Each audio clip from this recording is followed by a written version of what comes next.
Hey, what's going on, guys? Aaron here. Welcome to the video. So, great day today to be in crypto. As we can see right here, a lot of coins are up, and I'll cover that in just a moment. But the first thing I want to cover right here is what the Federal Reserve Board just announced. And I want to cover this because it is a very important piece of the puzzle for more adoption, which is what Nick Carter over on X said as well.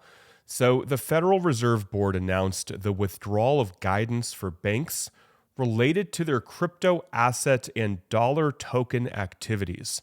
So, what this means and why this is a good thing is that the Federal Reserve Board will no longer expect banks to provide notification and will instead monitor banks' crypto asset activities through the normal supervisory process. So, what's happening is that the Federal Reserve Board is no longer putting all of these extra expectations and requirements on crypto-related activities that banks are doing. Now, this is a good thing. This will bring more competition into the space. This will more easily allow all the banks, right? Every single bank to custody, to, I believe, stake, and do other crypto-related activities for their clients. Now, whether or not you want to use these services is up to you, but because the Federal Reserve Board is no longer going to require all these extra steps is a good thing. So the Federal Reserve have relaxed the rules, letting banks offer Bitcoin and crypto services without prior approval. So, right, banks can do things like trading, custody, and this will help increase mainstream adoption. So I do think that is a good thing. David Sachs, the AI crypto czar, also agrees. He says it's great to see the Federal Reserve reversing Biden-era rules that were created as part of Operation Choke Point 2.0. Opening up banking to crypto will help drive further mainstream adoption. But we have Senator Cynthia Lummis, who sometimes I call her Loomis. Sorry, Senator. I mispronounce your last name a lot. She said that this is not great news. This is lip service, as she says.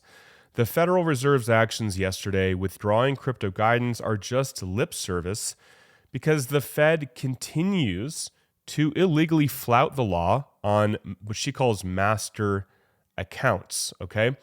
Unlike the OCC and the FDIC, the Fed still uses reputational risk or reputation risk in bank supervision. So it's not free and clear yet, is what she is saying. And Senator Cynthia Lummis, she has really been pushing for crypto adoption. She's the one who wants the US government to buy millions of Bitcoin over the next couple years and not sell it. So she is very, very on top of this stuff. She said that there is a statement in an existing document that has not been withdrawn, which says that Bitcoin and digital assets are unsafe and unsound. Okay. And lastly, she says the Fed staff behind Operation Choke Point 2.0 are the same people still working on crypto issues today. Now, even if this isn't true change, it's still moving in the right direction, right? Even if the same people that were restricting crypto companies to operate in the US and issuing Wells notices and all of these things to hamper US innovation, even if they're the same people running the show, it's still showing that they are wanting and trying to change the direction, change the rhetoric of what's going on in the US regarding crypto. So just wanted to start there, guys. Let's take a look at the price of Bitcoin really quick. So the really big thing to note is this blue arrow. This is more or less when the US freaked out about tariffs, right? So when the US freaked out about tariffs, we saw the price of Bitcoin drop from like 96 down to 78 in the course of a few days. And I'm sure we all remember that.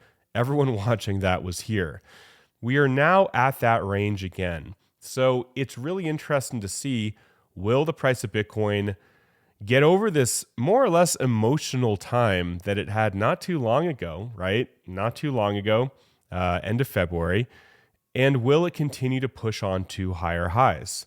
So we broke out of this channel, as we can see here, and we are in more or less a territory that we could see a retest. So we could see a retest coming back down here, and then from there, we could then skyrocket up, or we may just continue to go up from here. So if you have some of your crypto that you are trading, meaning if you were buying Bitcoin or buying altcoins down here, all these spots down here, if you were buying basically anywhere in this entire zone over the last couple weeks, this isn't a bad spot to take some profits if you want to be taking profits on some of your crypto holdings. Now, some of us are just stacking for the next 5-10 years, and that's great. We're not interested in taking short-term profits, but we may see, and I wouldn't be surprised if we see a back test and then we kind of level off for a bit, and then maybe we see, well, I believe eventually we will see a higher price of Bitcoin, of course, but putting a time frame on that, it's just impossible to know short term. So if you are in profit on short-term trades, now would be a good time to take some profits. So for Bitcoin right now, we're just waiting to see what happens with the price. Will we retest or will we go on to hit new higher highs? Take a look at Solana. We can see that the price of Sol actually came up quite a bit. So now we are just down 47% from the all-time high.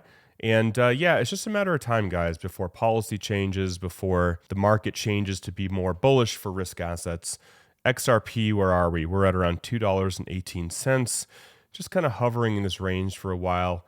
Avalanche, just take a look at some big coins. We've come up a little bit.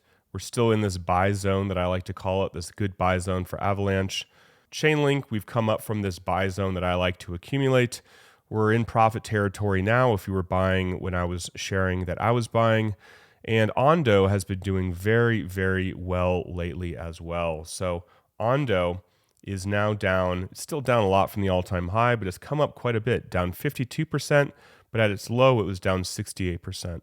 So a lot of altcoins are still in challenging territories, especially if you were buying at the peak right here. So if you are underwater on a lot of altcoins, if you do just want to wait it out, that's fine.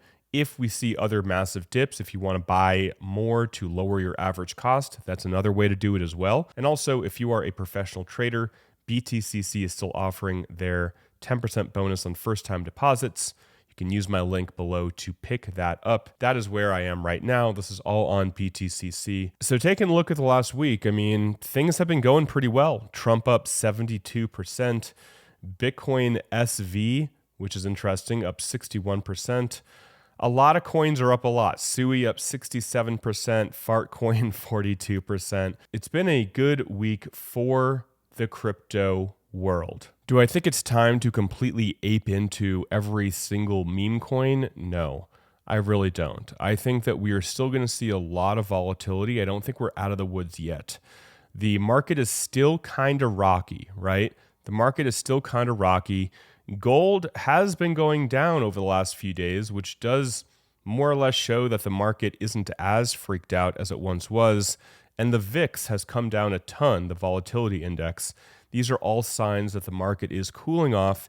People are getting more confident in the market. The NASDAQ has also been going up the last couple days as well, but we are still quite a bit from the all-time high for the NASDAQ.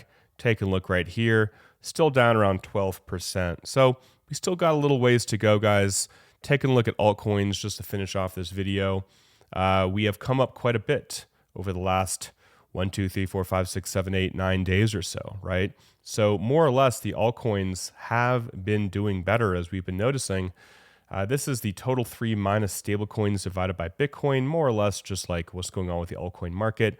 But we're still down, 27% in terms of where we were back early December. So is now the time to be aping into altcoins? Well, taking a look here, a lot of the ones I cover and have been covering on the station for a couple months are having really great days, right? They're having really great days today.